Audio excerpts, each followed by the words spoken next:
السلام علیکم ورحمۃ اللہ وبرکاتہ۔ الحمد للہ رب العالمین والصلاة والسلام علی نبینا محمد وعلی آلہ واصحابہ اجمعین۔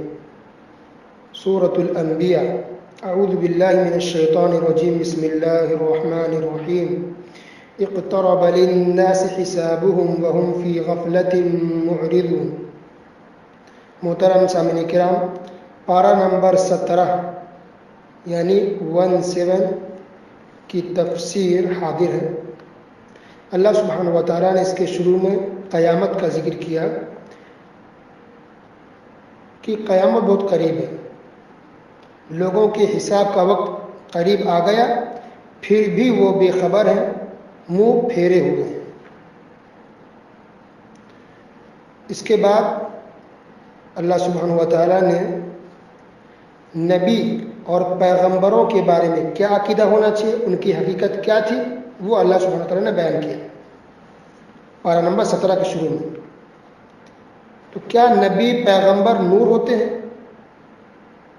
کیا پیغمبر نبی پردہ فرماتے ہیں؟ جیسا کہ آج کچھ مسلمانوں کا یہ عقیدہ ہے کہ نبی بزرگ اولیاء پردہ فرما جاتے ہیں، وفات نہیں کرتے، اور وہ نور ہوتے ہیں، بشر نہیں ہوتے۔ کیا صحیح ہے؟ دیکھیے قرآن میں اللہ سبحانہ وتعالیٰ نے صاف کر دیا۔ سورہ انبیاء آیت نمبر 7 اور 8، آیت نمبر 7 اور 8 کے اندر دیکھیے اللہ تعالیٰ نے صاف طور پہ کہا کہ سارے پیغمبر، آپ ہی نہیں، یعنی آپ سے مراد محمد صلی اللہ علیہ وسلم، اللہ نے کہا آپ نے آپ سے پہلے جتنے بھی پیغمبر ہیں سب کے سب انسان تھے، بشر تھے، اور کوئی بھی پیغمبر ہمیشہ رہنے کے لیے نہیں آئے تھے۔ اللہ اکبر۔ اس کے بعد آیت نمبر 34، آیت نمبر 34 کے اندر 34 کے اندر اللہ نے کہا وَمَا جَعَلْنَا لِبَشَرٍ مِّن قَبْلِكَ الْخُلْدَ أَفَإِن مِّتَّ فَهُمُ الْخَالِدُونَ وَمَا جَعَلْنَا لِبَشَرٍ مِّن قَبْلِكَ الْخُلْدَ أَفَإِن مِّتَّ فَهُمُ الْخَالِدُونَ۔ کیا مطلب کہ ہم نے آپ سے پہلے کسی کو بھی ہمیشگی والی زندگی نہیں دی، کسی بھی بشر کو، کسی بھی انسان کو ہمیشگی اور ہمیشہ رہنے والی زندگی عطا نہیں کی ہے۔ افإن مت، اگر آپ وفات پا جائیں، یعنی اللہ سبحانہ و تعالیٰ نبی کو خطاب کر کے کہہ رہے ہیں، آخری پیغمبر محمد صلی اللہ علیہ وسلم کو، افإن مت، اگر آپ وفات پا جائیں، اگر آپ انتقال کر جائیں، فہم الخالدون، تو کیا یہ لوگ ہمیشہ ہمیشہ رہنے والے ہیں؟ اس کا پس منظر اصل میں یہ ہے، بیک گراؤنڈ، کہ یہ کافر مشرکین نبی صلی اللہ علیہ وسلم کو تنگ کرتے، پریشان کرتے، اور پھر آخر وہ لوگ یہ بھی کہتے تھے کہ چلو یہ محمدی دین کی بات پھیلانا کب تک پھیلائیں گے، آخر ایک نہ ایک دن کو انتقال کرنا ہے، وفات پا جائیں گے۔ تب اس کے جواب میں اللہ نے کہا کہ ٹھیک ہے، نبی اگر وفات پا جائیں گے وہ تو ٹھیک ہے، وفات پائیں گے، انتقال کریں گے، لیکن کیا یہ کافر مشرکین، کیا تم لوگ زندہ رہو گے؟ تو مرنا تو سب کو ہے، وفات تو سب کو پانا ہے، سب کو انتقال کرنا ہے۔ زندہ رہنے والی ذات صرف ایک ہے، وہ اللہ سبحانہ و تعالیٰ کی، بس۔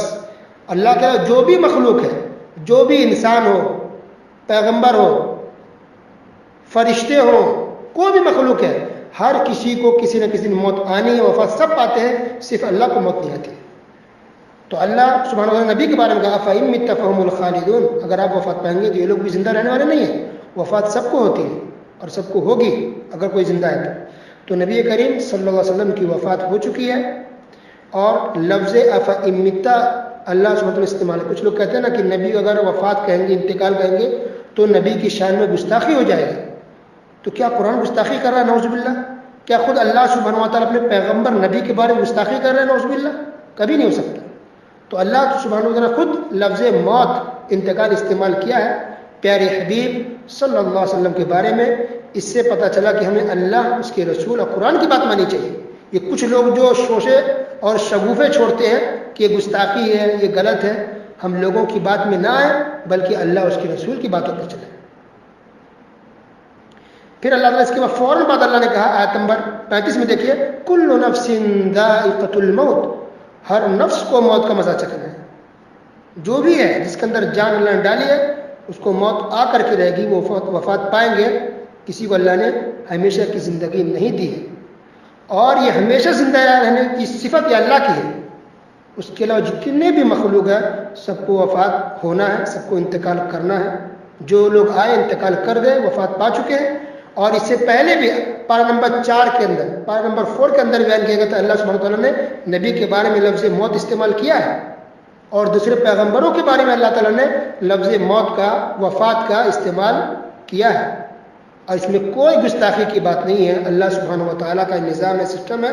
اللہ نے بہت اونچا مقام، بہت اونچی شان اللہ نے عطا فرمائی ہے نبیوں کو. وہ ہمارے جھوٹے لفظوں کے یا جھوٹے عقیدوں کے وہ محتاج نہیں ہے. اس کے بعد اور بھی بہت ساری باتیں اللہ سبحانہ و تعالیٰ نے بیان فرمائی. مثال کے طور پر آیت نمبر 16 کے اندر یہ کہا گیا زمین، آسمان اور اس کے درمیان کی چیزوں کو یوں پیدا نہیں کیا گیا بلکہ سب کا ایک مقصد ہے. اور وہ کیا ہے؟ اللہ سبحانہ و تعالیٰ کی عبادت، اللہ کی اطاعت اور حکمت. ساری چیزیں حکمت پر مبنی ہیں.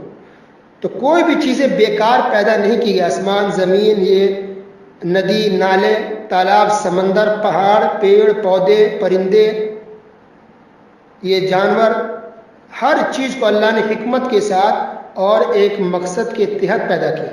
کوئی بھی چیز بیکار نہیں. تو اس طرح کے الفاظ، اس طرح کی باتوں کو اللہ نے اور بھی کئی جگہ اللہ نے بیان فرمایا کہ بے مقصد بیکار پیدا نہیں کیے گئے بلکہ ہر چیز کا ایک مقصد ہے اور ایک فائدہ ہے.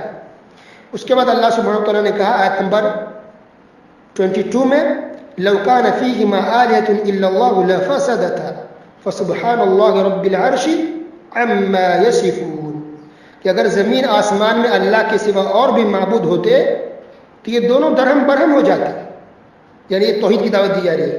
گویا معبود صرف ایک ہی ہے، رب، خالق، اللہ، بھگوان، ایشور صرف ایک ہی ہے اور ایک ہی ہو سکتا ہے بس. تو اللہ نے دلیل دی ہے کہ جو لوگ کہتے ہیں کہ نہیں ایک سے زیادہ ہو سکتا ہے یا ایک سے زیادہ ہے، جیسے کہ آج بہت سے لوگ انسانوں میں سے جو شرک کر رہے ہیں اور کہتے ہیں بہت سارے بھگوان ہیں، یہ بھی بھگوان، یہ بھی بھگوان، یہ بھی بھگوان. تو اللہ نے کہا کہ اگر ایک سے زیادہ بھگوان، زیادہ اگر بھگوان ہوتا، ایشور اگر ہوتا، رب گاڈ اگر ہوتا، لفسدتا، تو زمین آسمان تو برباد ہو جاتے. کیا مطلب؟ کہ یعنی اگر الگ الگ بھگوان کئی اگر ہوتے تو سب اپنی حکومت چلاتے، سب اپنی مرضی چلاتے. کوئی کہتا ہے کہ نہیں سورج آج نہیں نکلے گا، کوئی کہتا ہے نہیں نکلے گا، کوئی کہتا ہے سورج ابھی دکن سے نکلے گا، کوئی کہتا ہے پچھم سے کوئی کبھی کہتا ہے کہ پورب سے نکلے گا. تو سورج کی نکالنے میں بھی اختلاف ہو جاتا ہے، بارش کے بارے میں اختلاف ہو جاتا ہے، انسانوں کو موت دینے، زندہ کرنے میں اختلاف ہو جاتا ہے، رزق دینے میں اختلاف ہو جاتا ہے. تو دیکھا ہے کہ کبھی بھی سورج نہ نکلا ہو، 2 دن تک نکلا ہی نہیں ہوا کبھی. جب سے دنیا قائم ہمیشہ پابندی سے ہی نکل رہا ہے. چاند بھی ہے، ستارے بھی ہیں، بارش کا سسٹم ہے، انسانوں کا سسٹم ہے، یہ پہاڑ ہے، یہ سمندر ہے، یہ ساری چیز اپنے سسٹم سے چل رہی ہے. بالکل کبھی الٹا پلٹا نہیں ہو رہا. اس کا مطلب ہے کہ اللہ ایک ہی ہے. یہ دلیل اللہ نے خود دی کہ اللہ ایک ہے. اس بات کی دلیل اللہ ایک ہے. تو ابھی آپ دیکھیں کسی ملک میں حکومت کسی 2 شخص کی ہوتی ہے؟ نہیں ہوتی ہے. اگر ہو تو اختلاف ہو جائے گا. اور جہاں بھی گھر میں اگر 2 حکومت بنتی ہے، 2 لوگ کی حکومت چلنے لگتی ہے، یا کسی ملک میں اگر 2 حکومت آتے ہیں یا 2 لوگ حاکم بن کے آتے ہیں، دیکھیں اختلاف کتنا ہوتا ہے. جنگ فساد برپا ہو جاتا ہے، ماحول خراب ہو جاتا ہے. وہ اپنی بات چاہتا ہے، وہ اپنی بات منوانا چاہتا ہے. تو جب ایک ملک میں 2 کی حکومت نہیں ہو سکتی، 2 پارٹی کی حکومت نہیں رہ سکتی، ایک ملک کا 2 بادشاہ نہیں رہ سکتا، ایک ملک کا 2 پرائم منسٹر نہیں رہ سکتا، کہ پوری دنیا، پورے سنسار، پوری کائنات کو چلانے والا 2 یا 2 سے زیادہ بھگوان اللہ رب کیسے ہو سکتا ہے؟ اللہ اللہ نے کہا اگر ہوتا زیادہ تو سب فساد برپا ہو جاتا، درہم برہم سب ہو جاتا. سب کچھ اپنے سسٹم سے چل رہا ہے. اس بات کی دلیل ہے کہ اللہ تعالیٰ ایک ہی ہے. اور اسی سے جو ہندو بھائی کو غور کرنی چاہیے. ہندوؤں کی کتابوں میں، غیر مسلموں کی کتابوں میں بات لکھی ہوئی ہے کہ بھگوان ایشور صرف ایک ہے بس. تو کاش کہ یہ لوگ اپنے مذہب کی کتاب بھی اگر پڑھ لیں تو یہ لوگ انشاءاللہ مسلمان ہو جائیں گے، کیونکہ ان کی کتاب میں لکھا کہ بھگوان ایشور ایک ہی ہے. تو جب ایک ہے تو پھر انیک کی پوجا کیوں کر رہے ہیں؟ ہندو بھائی کو غور کرنی چاہیے کہ وہ خود کہتے ہیں کہ یہ رام ہے، یہ کرشن ہے، کہتے ہیں رام بھی بھگوان ہے، کرشن بھی بھگوان ہے، سیتا بھی دیوی بھگوان ہے وہ بھی، اور بھی بہت سے لوگوں کے بارے میں گنیش ہیں، کئی لوگ بارے میں لوگ بھگوان کہتے ہیں. تو ان کو غور کرنا چاہیے. خود ان کی کتابوں میں لکھا کہ بھگوان صرف ایک ہو سکتا ہے، ایک ہی ہے. تو پھر ان لوگوں کو کیوں بھگوان کہہ رہے ہیں؟ ایک بات. دوسری بات، کہ جو بھگوان ہوتے ہیں، جو ایشور، جو اللہ، جو رب ہوگا، اس کا کوئی اولاد نہیں ہو سکتا، اس کی کوئی بیوی نہیں ہو سکتی. تو آپ کہتے ہیں کہ رام بھگوان ہے، تو پھر رام کہتے ہیں کہ بیوی سیتا بیوی تھی، تو پھر بھگوان کی بیوی کیسے ہو سکتی ہے؟ کسی بھگوان کا بچہ اور اولاد کیسے ہو سکتا ہے؟ تو یہ لوگ خالی غور بھی اگر کر لیں تو سمجھ جائے کہ لوگ غلط ہو رہا ہے. ہاں یہ رام ہے، یہ کرشن ہے، یہ لوگ اپنے دور کے بہت بڑے آدمی رہے ہوں گے، اچھے انسان، خدمت کی ہوگی لوگوں کی، خیال رکھا ہوگا، یہ ممکن ہے، پاسبل ہے. لیکن کوئی انسان اچھا ہو جائے، پاورفل ہو جائے، ہو سکتا ہے، پاسبل ہے، ٹھیک ہے، پر وہ بھگوان نہیں ہو سکتا، ایشور نہیں ہو سکتا، وہ رب نہیں ہو سکتا. رب کا کوئی اولاد نہیں ہوتا، اللہ کا، ایشور کا کوئی بیوی نہیں ہو سکتی، اس کا کوئی خاندان نہیں ہوتا، اس کے ماں باپ نہیں ہو سکتے. تو کاش کہ لوگ غور کریں کہ جن لوگوں کو بھگوان مان رہے ہیں، پھر کیسے کہتے ہیں اس کی یہ بیوی ہے، اس کی اولاد ہے، اس کے ماں باپ ہے، اس کی بہن ہے، اس کا بھائی ہے؟ نہیں ہو سکتا. تو اللہ تعالیٰ نے اس بات کو بھی کئی جگہ قرآن میں کہا ہے کہ اللہ تعالیٰ کا کوئی اولاد نہیں ہے، اللہ کے کوئی بچے نہیں ہیں، اللہ کا کوئی ماں باپ نہیں ہے. اس بات کو بھی اللہ نے قرآن میں کئی جگہ واضح کیا ہے. رب وہ ہوتا ہے، معبود وہ ہوتا ہے جو اکیلا ہوتا ہے، تنہا ہوتا ہے، اس کی کوئی اولاد نہیں ہوتی، اس کے کوئی ماں باپ نہیں ہوتے. اس کے بعد اللہ سبحانہ وتعالی نے آیت نمبر 28 کے اندر سفارش کا تذکرہ کیا کہ فرشتے بھی سفارش کریں گے، لیکن سب کے لیے نہیں، بلکہ اللہ جس سے خوش اور راضی ہوگا، یہ فرشتے صرف اسی کے لیے سفارش کریں گے. اور پھر اللہ نے یہ بھی کہا وہ تو خود ہیبت الہی سے خوف زدہ ہوں گے. اللہ اکبر. فرشتے بھی قیامت کے دن سفارش تو کریں گے ان لوگوں کے لیے جن کے لیے اللہ اجازت اور پرمیشن دے گا. پھر اللہ نے کہا کہ یہ خود اللہ کی خوف سے گھبرائے ہوئے رہتے ہیں اور ڈرے ہوئے رہتے ہیں. تو یہ فرشتوں کا یہ عالم ہے کہ گھبرائے ہوئے ہوں گے، ڈرے ہوئے ہوتے ہیں اور ہوں گے بھی. تو آج کیسے مسلمانوں کو یہ بتایا جا رہا کہ ہماری یہ ولی، یہ ہمارے بزرگ، یہ ہمارے پیر قیامت کے دن اپنے تمام مریدوں کو بچا لیں گے، سب کو جنت میں لے جائیں گے، ان کا کوئی بھی مرید جہنم میں نہیں جائے گا. میرے ساتھیوں گھبراؤ مت، اس طرح کے بیان ہوتا ہے نا، تقریر اسپیچ دیا تھا اس طرح کے کہ جتنے بھی مرید ان کو ڈرنے کی ضرورت نہیں ہے، قبر میں بھی ہمارے پیر بچائیں گے اور آخر میں بچا لیں گے. انا للہ و انا الیہ راجعون. کسی نے کہا اتنی بڑی بات جو انسان کو کہہ رہا ہے کسی خاص بزرگ کا نام لے کر کہ یہ پیر ہم کو بچائیں گے، یہ بزرگ ہم کو بچائیں گے، یہ کس نے؟ کیا دلیل ہے آپ کے پاس؟ عبد القادر جیلانی رحمۃ اللہ الحمدللہ عالم دین تھے، بڑے بزرگ تھے، اس میں کوئی شک نہیں ہے، لیکن نام لے کر کہ یہ بزرگ، یہ پیر، یہ دستگیر یا یہ دوسرے بزرگ، یہ مخدوم صاحب یہ ہم کو بچا لیں گے، یہ نام لے گے کہ یہ اتنے ہمارے سارے مریدوں کو بچا لیں گے. کیا دلیل ہے آپ کے پاس؟ قرآن کی کوئی آیت ہے؟ کوئی حدیث ہے؟ تو اس طرح دعوت ٹھوک کر کہنا یہ صحیح نہیں ہے. فرشتے بھی اللہ سے ڈرے ہوئے گھبرائے ہوں گے. ہاں یہ بات ثابت ہے صحیح کئی حدیثوں سے کہ بزرگ اولیاء سفارش کریں گے، ابھی نہیں، دنیا میں نہیں، قیامت کے دن کریں گے. کچھ بزرگ بھی سفارش کریں گے، نبی بھی سفارش کریں گے، فرشتے بھی سفارش کریں گے، کچھ مومنین جو نیک وکار ہوں گے وہ بھی سفارش کریں گے، لیکن سب کے لیے نہیں. جس کو اللہ اجازت دے گا اور جس کے لیے اجازت دے گا بس اسی کی سفارش کر پائیں گے. تو آج کیوں دنیا میں ہم غلط فہمی کے شکار ہیں؟ کیوں لوگوں کو شرک کی دعوت دے رہے ہیں؟ کیوں غلط فہمی لوگوں کو ڈال رہے ہیں؟ یہ غلط بات، اتنی جرأت انسان کو نہیں کرنی چاہیے. جو غیب کی باتیں کون سفارش کرے گا، کس کو پرمیشن ملے گی، کس کو نہیں ملے گی، کس کے لیے ملے گی، یہ ہمیں نہیں پتہ. بغیر علم کے انسان کو نہیں بولنی چاہیے. تو غور کریں آیت نمبر 28 سورہ انبیاء کے اندر کہ اللہ نے کہا یہ فرشتے بھی اللہ کے خوف سے ڈرے ہوئے گھبرائے ہوئے ہوں گے. اللہ اکبر. تو باقی دوسرے لوگ انسانوں کا کیا ہوگا جو ہم انسان خطا کار ہوتے ہیں اور فرشتوں سے کبھی غلطی اور کبھی گناہ نہیں ہوتے. اس کے بعد اللہ سبحانہ وتعالی نے کہا آیت نمبر 47 کے اندر کہ قیامت کے دن اللہ ترازو لائے گا، اس کے اندر اعمال کو وزن کیا جائے گا اور کسی انسان کا رائے کے دانہ کے برابر بھی اگر عمل ہوگا، نیکی کا کام کیا ہوگا، اللہ اس کو لائے گا. رائے کا دانہ، جسے رائی جسے ہم تیل نکالتے ہیں، اس کے برابر بھی اگر آپ نے نیکی کی ہوگی اللہ تعالیٰ اس کو بھی حاصل کرے گا. اللہ اکبر.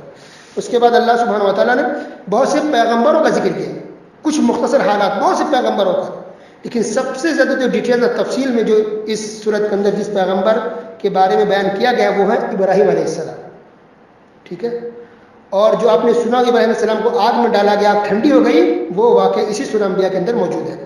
تو سورہ انبیاء آیت نمبر 51 سے لے کے 70 تک 70 تک ابراہیم علیہ السلام کا واقعہ اللہ سبحانہ وتعالیٰ نے بیان کیا ہے۔ جب ابراہیم علیہ السلام نے اپنی قوم اور اپنے باپ سے کہا کہ یہ مورتیاں جن کے تم مجاور بن کے بیٹھے، مجاور، دیکھیے آج لوگ کس کے مجاور استعمال کرتے ہیں؟ اللہ انہیں ہدایت دے، صحیح سمجھ دے۔ انشاءاللہ اگر انسان قرآن کو بھی اگر پڑھ لے ترجمہ سے، انشاءاللہ ہدایت پہ آ جائے گا اور شرک سے بچ جائے گا۔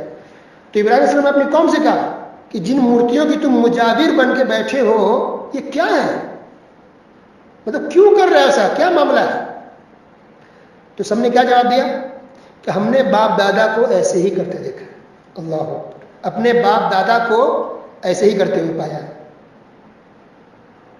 آج بھی کچھ مسلمان یہی جواب دیتے ہیں کہ یہ بدعت ہے، یہ شرک ہے، غلط ہے، اب ایسا نہ کریں۔ کیا دلیل ہے؟ دلیل لائیے، قرآن سے ثابت کیجیے، حدیث سے۔ تو کیا کہتے ہیں؟ ہم نے باپ دادا کو ایسے ہی کرتے دیکھا ہے تو ہم ایسے ہی کریں گے۔ ہمارے خاندان میں ایسے ہی ہوتے آ رہا ہے، ہمارے فیملی کے لوگ ایسے ہی کر رہے ہیں، ہمارے سماج میں ایسے ہی ہوتے آ رہا ہے۔ تو جو یہ جواب دے ان کو کہا کہ اللہ کے بندو، یہ جواب کافی مشرکین دیتے تھے کہ ہمارے باپ دادا نے ایسے کیا۔ مسلمان ایسا جواب نہیں دیتے۔ مسلمان جواب دیتے قرآن کی روشنی میں، حدیث کی روشنی میں، اللہ نے کیا کہا، رسول اللہ نے کیا کہا، اس کے حساب سے ہم چلتے ہیں۔ باپ دادا نے کیا کیا، ان کے طریقے پر نہیں چلتے ہم۔ شریعت اسلام قرآن اور حدیثوں پر چلتا ہے۔ تو ابراہیم علیہ السلام نے ایک مرتبہ ایسا ہوا کہ ابراہیم علیہ السلام نے بتوں کو توڑ دیا، سارے بتوں کی پوجا کر توڑ دیا۔ قوم کے لوگوں نے پوچھا کہ ابراہیم یہ کس نے کیا، کس نے توڑا ہے؟ تو ابراہیم علیہ السلام نے جواب دیا کہ پوچھ لو ان سے، انہی سے پوچھ لو، اگر یہ بول سکتے ہیں تو اپنے معبودوں سے پوچھ لو۔ یہ سنتے ہی سب کے سب ہکا بکا چپ ہو گئے، سب کی بولتی بند ہو گئی، کوئی جواب نہیں بن پایا۔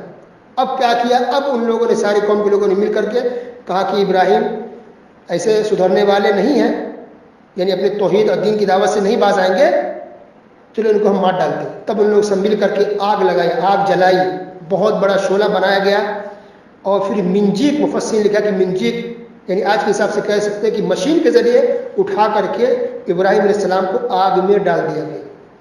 اللہ اکبر۔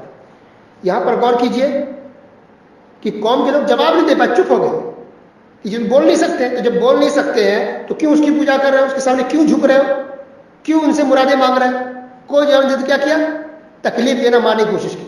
آج بھی کچھ مسلمان ایسے جن کو کہیں گے بدعت ہے، یہ غلط ہے، شرک ہے، جواب نہیں دے پائیں گے تو آپ کو گالی دیں گے، آپ پر حملہ کریں گے، آپ کو ماریں گے، آپ کو تکلیف دیں گے، یا گالی گلوچ سے بات کرتے ہیں۔ تو جو گالی گلوچ سے بات کرے، آپ کو مارنے کی کوشش کرے، آپ کو تنگ کرے، تو سمجھ جائیے کہ انسان حق پر نہیں ہے، انسان بدعت میں ڈوبا ہوا ہے، انسان شرک میں ڈوبا ہوا ہے۔ یہ مشرک اور بدعتیوں کا یہ کام ہوتا ہے کہ وہ گالی گلوچ سے بات کریں، یہ مار پیٹ پر آ جائیں گے۔ لیکن جو انسان حق پر ہوگا، اللہ کی توحید پر اور نبی کی سنت پر ہوگا، وہ گالی گلوچ سے بات نہیں کرے گا، وہ بدتمیزی نہیں کرے گا، وہ دلیل کی روشنی میں حکمت کے ساتھ پیار محبت سے آپ سے بات کرے گا۔ اللہ اکبر۔ تو ابراہیم علیہ السلام کو آگ میں ڈال دیا گیا۔ اللہ سبحانہ وتعالیٰ نے کہا قُلْنَا يَا نَارُ كُونِي بَرْدًا وَسَلَامًا عَلَىٰ إِبْرَاهِيمَ، سورہ انبیاء نمبر 69، کہ آگ ٹھنڈی ہو جائے اور سلامتی والی بھی ہو جائے ابراہیم کے اوپر۔ تو آگ میں ڈال دیا کہ ابراہیم علیہ السلام تھے، اور آگ سے ابراہیم علیہ السلام کا ایک بال بھی نہیں چلا۔ اللہ سبحانہ وتعالیٰ نے اس طرح سے اپنے بندے کی حفاظت فرما لی۔ اس سے عقیدہ اور ہمارا مضبوط ہوتا ہے کہ اللہ حفاظت کرنے والا، بچانے والا اللہ تعالیٰ ہے۔ پوری دنیا مل کے اگر آپ کو مارنا چاہے نہیں مار سکتے، اللہ بچا لے گا۔ اگر اللہ مارنا چاہے، پوری دنیا مل کے آپ کو بچانا چاہے، پوری دنیا مل کے آپ کو نہیں بچا سکتی ہے۔ تو حفاظت کرنے والا صرف اور صرف اللہ رب العالمین ہے۔ اس طرح سے اللہ تعالیٰ اپنے نیک بندوں کی حفاظت فرماتا ہے۔ داؤد علیہ السلام کے بارے میں اللہ تعالیٰ نے کہا کہ داؤد کے ساتھ پہاڑ اور پرندے بھی اللہ کی تسبیح بیان کرتے ہیں، سورہ انبیاء نمبر 79۔ اللہ اکبر۔ پہاڑ بھی، ہم کیا سمجھتے ہیں پتھر ہے، لیکن نہیں، یہ اللہ کی تسبیح بیان کرتے ہیں۔ لیکن ہم اس کی زبان کو، اس کی بھاشا کو، اس کی لینگویج کو ہم سمجھ نہیں سکتے، لیکن یہ تسبیح بیان کرتے ہیں، اللہ نے بیان کی کہ پہاڑ بھی تسبیح بیان کرتے ہیں، پرندے بھی اللہ کی تسبیح بیان کرتے ہیں، لیکن ان کی زبان ہم سن نہیں سکتے۔ اللہ اکبر۔ تو اس بات کو بھی اس سے پہلے درس میں بتایا گیا تھا کہ اللہ نے کئی جگہ اس بات کو بیان کیا ہے کہ اللہ دنیا میں جو بھی ہے، زمین میں، آسمان میں، اس کے نیچے، اس کے اوپر، کہیں بھی جو بھی ہے، ہر چیز اللہ کی تسبیح بیان کرتی ہے اور اللہ کے سامنے سجدے کرتے ہیں، اگرچہ ہم اس کو دیکھ نہیں سکتے اور اگرچہ ہم اس کو سمجھ نہیں سکتے، لیکن ساری چیزیں، ساری مخلوق اللہ کی تسبیح بیان کرتی ہے اور اللہ کے سامنے سجدہ ریز ہوتے ہیں۔ اس کے بعد اللہ سبحانہ وتعالیٰ نے آیت نمبر 83 کے اندر ایوب علیہ السلام کا ذکر کیا کہ انہوں نے دعا کیا اللہ میں بیمار ہوں مجھے شفا دے. مفسرین نے کہا کہ تقریباً ایوب علیہ السلام 18 سال تک بیمار رہے. تقریباً، کم اور زیادہ بھی ہو سکتا ہے. 18 سال تک ایک پیغمبر ایک نبی بیمار ہے، بستر پر ہے، پریشان ہے. سوچیے آج ہم 2 دن بیمار پڑتے پریشان ہو جاتے ہیں. 1 سال بیمار ہے پریشان ہو گئے، ٹھیک نہیں ہوئے، چلے اب درگاہ پر، فلاں بزرگ کی درگاہ پر جائیے، اب وہی ٹھیک ہو سکتے ہیں. فلاں حاجی ملنگ ہے وہاں جائیں گے تو وہاں شفا یابی مل جائے گی. کیا یہ صحیح ہے؟ انا للہ و انا الیہ. کیا ہو گیا مسلمانوں کو؟ مسلمان کہاں جا رہے ہیں؟ کیوں ہم بے صبرے ہو گئے؟ کیوں ہم توحید کو چھوڑ کر کے ہم شرک کے اڈوں پر چلے آتے ہیں؟ کیوں ہم شرک کرنے پڑتے ہیں؟ کیوں ہمارے اندر صبر نہیں ہے؟ ایوب علیہ السلام نبی پیغمبر ہو کے تقریباً 18 سال تک، 10 اور 8 18 سال تک انہوں نے صبر کیا، بیمار رہے، پریشان حال رہے، اور دعا کسی کی؟ اللہ تعالیٰ سے دعا کرتے رہے. تو اللہ نے یہاں ذکر کیا کہ ایوب علیہ السلام نے دعا کی تو ہم نے ان کی دعا کو قبول کی اور انہیں شفا یابی دے دی. تو ایوب علیہ السلام بالکل ٹھیک ہو گئے. اللہ اکبر. اس سے پتہ چل رہا کہ ایک نبی ہو کر بیمار ہے، وہ اپنے آپ کو ٹھیک نہیں کر سکے. ایوب علیہ السلام نبی ہو کر کے 18 سال تک صبر کرتے رہے، تکلیف کو برداشت کرتے رہے، اپنے آپ کو شفا دے پائے؟ نہیں دے پائے. اللہ سے دعا کرتے، روتے، گڑ گڑاتے رہے. اللہ نے جب شفا دی تب ٹھیک ہوئے، ورنہ بیماری کی حالت میں رہے. جو انسان اپنے آپ کو ٹھیک نہیں کر سکتے وہ کسی اور کو کیسے ٹھیک کر سکتے؟ غور کیجئے. جو نبی اپنے آپ کو ٹھیک نہیں کر سکتے، نبی کے بعد آنے والے کوئی بزرگ، کوئی ولی، کوئی بھی ہو، کسی بھی ملک کے، کسی کی زمانے کے اگر بزرگ ولی ہو تو وہ کیسے کسی کی بیماری کو ٹھیک کر سکتے ہیں؟ آج بیمار آدمی کیسے کسی درگاہوں پر، مزاروں پر اپنے علاج کے لیے جاتے ہیں، اپنی پریشانی کو دور کرانے کے لیے جاتے ہیں، ان کے پاس کیسے جاتے ہیں؟ ایک پیغمبر ایوب علیہ السلام بستر پر روتے رہے، پریشان، اللہ سے دعا کرتے رہے، گڑاتے رہے، صبر کرتے، اللہ نے شفا دی تو ٹھیک ہوئے، ورنہ تکلیف کی حالت میں رہے. ان کے بعد دوسرے بزرگ کیسے کسی کو شفا دے سکتے ہیں؟ غور کریں. کاش کہ مسلمان قرآن کو ترجمہ سے پڑھ لیں تو لوگوں کا عقیدہ ایسے ہی ٹھیک ہو جائے گا. یہ لوگ آپ کو گمراہ نہیں کر پائیں گے. یہ پیسے کما رہے ہیں، دھندا کر رہے ہیں، آپ کا ایمان بھی خرید رہے ہیں، آپ کے ایمان کا سودا کر رہے ہیں، آپ کا پیسہ بھی جا رہا ہے. اللہ کی توحید پر آئیے، اللہ کے سامنے روئیے، گڑ گڑائیے. یہ بزرگ جو ولی بنے ہیں یہ اللہ کے سامنے زندگی بھر روتے رہے، اللہ سے ڈرتے اور خوف کھاتے رہے، تب اللہ نے ان کو بزرگ اور ولی بنایا ہے. اگر یہ بزرگ بھی اگر آج زندہ ہوتے تو سب سے پہلے ان لوگوں کو مار کے بھگاتے اور کبھی بھی اس سے راضی اور خوش نہیں ہوتے. لیکن یہ وفات پا چکے ہیں، وہ دنیا میں آ نہیں سکتے، وہ بول نہیں سکتے، ان لوگوں سے کہہ نہیں سکتے. اس لیے آج لوگ شرک کر رہے ہیں، شیطان کے طریقے پر چلے ہیں، اس کو شیطان نے بہکا دیا ہے. اللہ ان سب کو، تمام مسلمانوں کو ہدایت دے. اس کے بعد اللہ سبحانہ وتعالیٰ نے نبی صلی اللہ علیہ وسلم کے بارے میں کہا وما ارسلناک الا رحمۃ للعالمین. سورہ انبیاء نمبر 107. نبی صلی اللہ علیہ وسلم کو دنیا والوں کے لیے، تمام جہان والوں کے لیے رحمت بنا کر بھیجا گیا ہے. یعنی اس سے پتہ چل رہا کہ نبی صلی اللہ علیہ وسلم صرف ہمارے نبی نہیں ہیں بلکہ تمام انسانوں کے لیے، ہندو کے لیے بھی نبی آئے. یہ ہمارے آخری پیغمبر ہندو کے بھی نبی ہے، صرف ہمارے نہیں ہیں. ہمارے تو ہے ہی، ہندوؤں کے بھی نبی ہیں، کرسچن کے بھی نبی ہیں، یہودیوں کے بھی نبی ہیں، سکھ کے بھی نبی ہیں، جین اور بدھسٹ کے بھی نبی ہیں. اللہ نے تمام دنیا کے تمام لوگوں کے لیے نبی بنا کر بھیجا ہے. تو اسلام، یہ قرآن، یہ نبی تمام لوگوں کے لیے ہے. اس لیے ہم کو چاہیے کہ ہم تمام لوگوں کو دین کی، اسلام کی دعوت دیں. تو اس طرح سے سورہ انبیاء کی مختصر تفسیر ختم ہوئی. اس کے بعد ہے سورہ حج.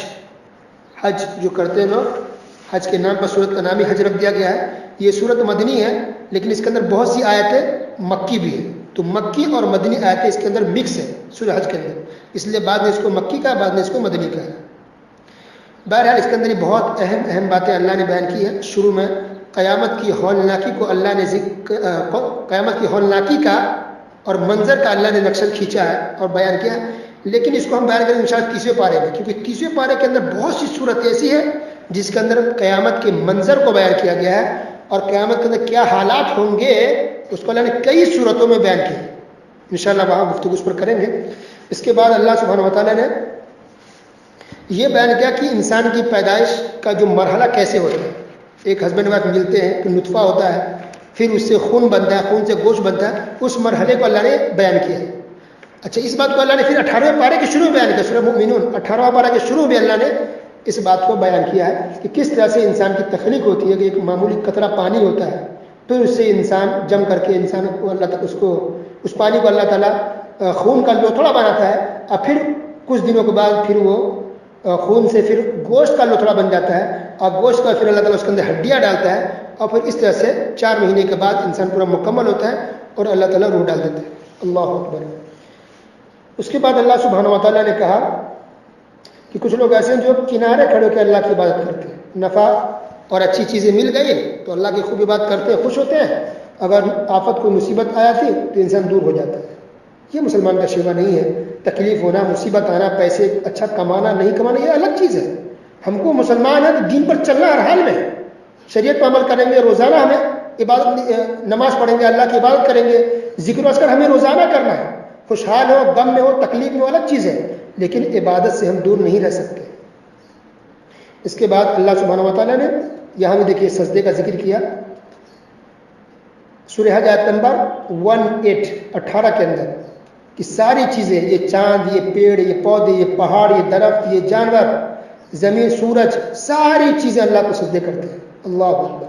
لیکن ایک انسان ہے کہ کچھ انسان یا بہت سے مسلمان یا بہت سے انسان اللہ کو سجدہ کرتے ہیں، اور بہت سے انسان ایسے جو نافرمانی کر رہے ہیں اور شرک کر رہے ہیں۔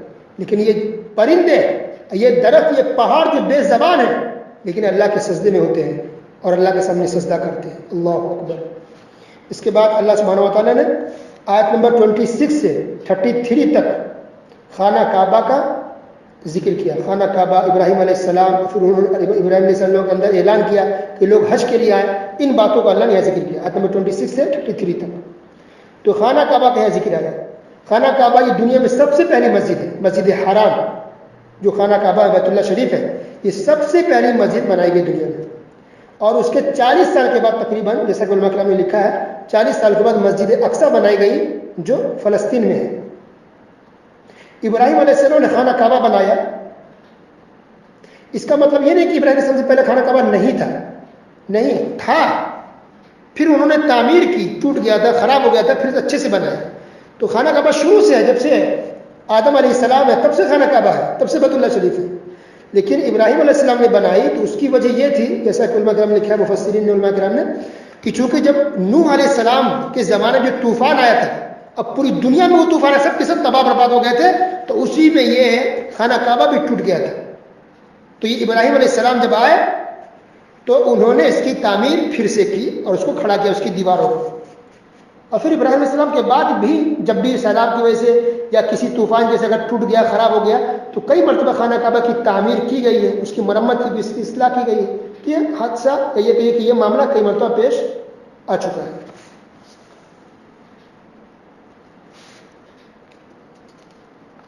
اس کے بعد اللہ سبحانہ وتعالیٰ آیت نمبر 34 سے 37 تک قربانی کا ذکر کیا۔ اللہ نے کہا قربانی ہر زمانے، ہر امت میں رہا ہے۔ قربانی جو ہم بقرعید میں، عید الاضحیٰ میں جو آنے والا ہے قربانی پیش کرتے ہیں، یہ پہلی امت میں بھی رہا ہے۔ اللہ نے اس کے اندر ذکر کیا جو قربانی کرتے ہو اس کا گوشت اور خون اللہ کو نہیں پہنچتا ہے، تمہارا تقویٰ پہنچتا ہے، اللہ کی رضا کے لیے کر رہے یہی اللہ کے یہاں پہنچے گا۔ اس کے بعد اس بات کا بیان ہے کہ نبی صلی اللہ علیہ وسلم کیوں آئے دنیا میں، کیوں آئے، کس لیے آئے؟ مقصد تھا اللہ کی توحید کو، اللہ کے پیغام کو لوگوں تک پہنچانا، لوگوں کو اللہ کے عذاب سے ڈرانا، اور جو اللہ کی بات مانیں گے اس کو خوشخبری دینا، یہ مقصد تھا۔ آیت نمبر 49 کے اندر یہ بیان کیا گیا۔ آج مسلمان کیا کہہ رہے ہیں کہ نبی صلی اللہ علیہ وسلم سب کچھ دینے والے، رزق دینے والے، اولاد دینے والے، ہماری پریشانی کو دور کرنے والے نبی صلی اللہ علیہ وسلم۔ استغفر اللہ، استغفر اللہ۔ عمر فاروق رضی اللہ تعالیٰ عنہ کے دور خلافت میں قحط سالی پڑی تھی، قحط سال یعنی سوکھا پڑ گیا تھا، بارش نہیں ہو رہے تھے، سب پریشان۔ تو عمر فاروق رضی اللہ تعالیٰ عنہ دیکھیے صحابی بھی ہے، خلیفہ بھی ہے، امیر المومنین بھی ہے، عباس رضی اللہ تعالیٰ عنہ کے پاس آیا، کہا کہ آپ اللہ سے دعا کر دیجیے کہ اللہ تعالیٰ بارش برسا دے۔ جب تک نبی صلی اللہ علیہ وسلم زندہ تھے، ہمارے بیچ رہے، ہم ان سے دعا کرنے کے لیے کہتے تھے، لیکن اب وہ ہمارے بیچ نہیں رہے، لہٰذا ہم آپ کے پاس آئے، آپ اللہ سے دعا کر دیجیے۔ اب بتائیے اگر قبروں پر جانا صحیح ہوتا دعا کے لیے تو سب سے اچھی قبر کس کی ہے؟ پیارے نبی صلی اللہ علیہ وسلم کی۔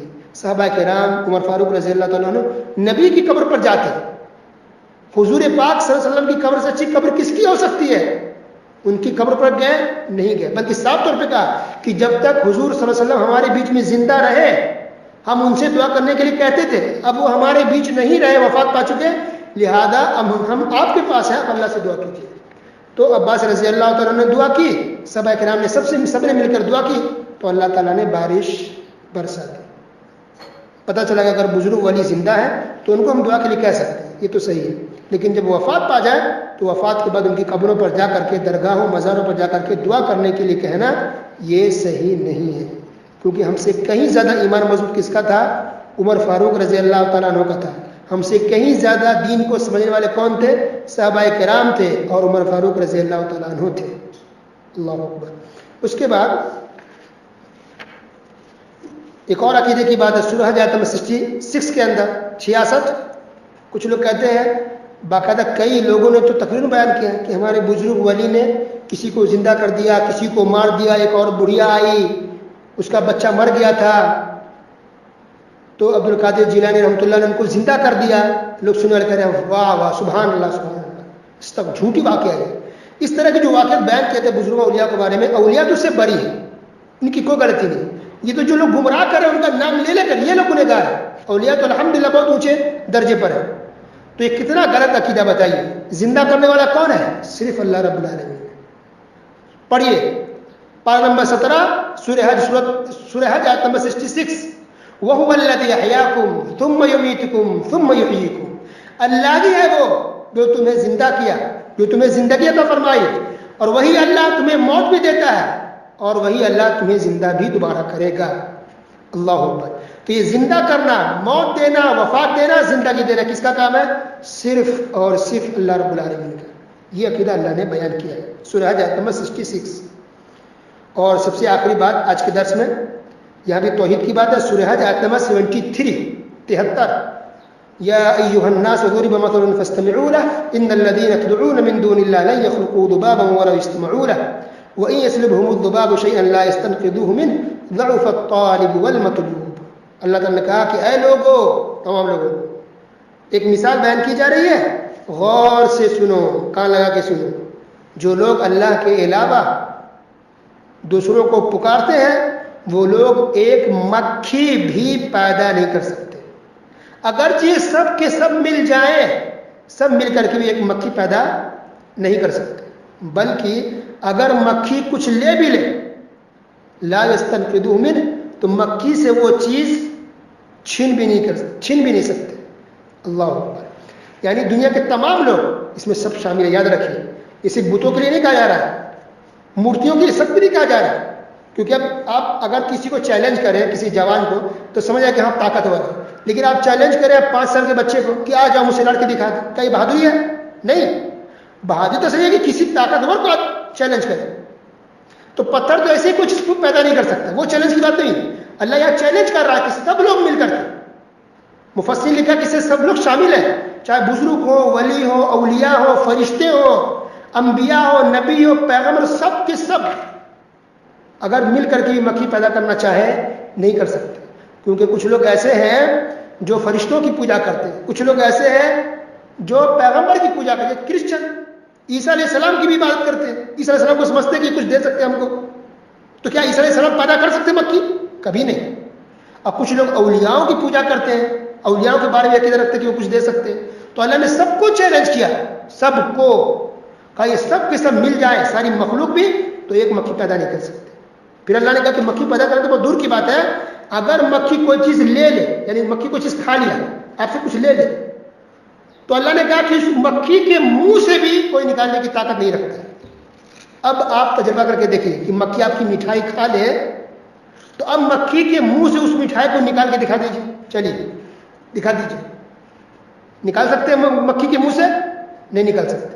اللہ نے کہا یہ بے بسی ہے انسانوں کی، یہ بس بے بسی ہے تمام مخلوق کی، کہ تم تو مکھی کے منہ سے بھی کھائی ہوئی چیز کو نہیں نکال سکتے ہو، تو کیسے غیر اللہ کو اور اللہ کے علاوہ کسی دوسرے کے سامنے ہاتھ پھیلاتے ہو، ان کی بات کرتے ہو یا ان سے دعائیں کرتے ہو؟ یہ تو بالکل غلط ہے۔ اللہ نے کہا ضعف الطالب والمطلوب، جو طلب کر رہا ہے ایسی باتیں وہ بھی کمزور ہے، جس سے طلب کیا جا رہا ہے، ڈیمانڈ کیا جا رہا ہے، وہ بھی بالکل کمزور ہے، کچھ بھی طاقت نہیں رکھتے۔ اللہ سبحانہ وتعالی ہم تمام مسلمانوں کی حفاظت کرے اور شرک سے توبہ کرنے کی توفیق دے، توحید پر لائے، قرآن اور حدیث پر عمل کرنے والے بنائے، آمین۔ تو اس طرح سے پارہ نمبر 17 کی تفسیر مکمل ہو گئی، الحمدللہ۔ والسلام علیکم ورحمۃ اللہ وبرکاتہ۔